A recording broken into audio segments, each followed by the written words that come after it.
ፍንጭ ሰጣለው በኢትዮጵያ ተራራማና ደጋማ አካባቢዎች የሚገኝ ብርቅዬ የዱር እንስሳት የአንድ ህግ ዋና ዓላማዎች እሴቶች እና ግቦችን የሚገልጸው የመክፈቻ ክፍል ምን ተብሎ ይጠራል?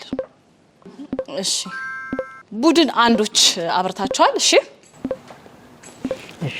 ፕሪአምብል ወይም ደግሞ መግቢያ ተብሎ ይታወቃል።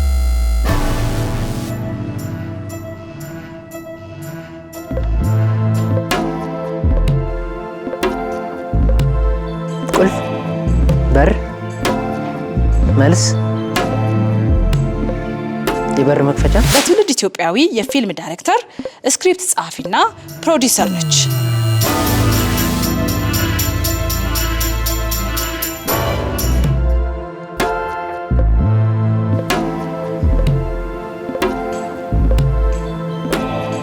መሰላል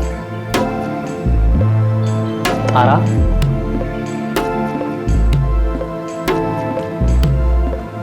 አውሮፕላን ሄሊኮፕተር መብረቅ እየደረስክበት ነው በርታ ደመና ጉም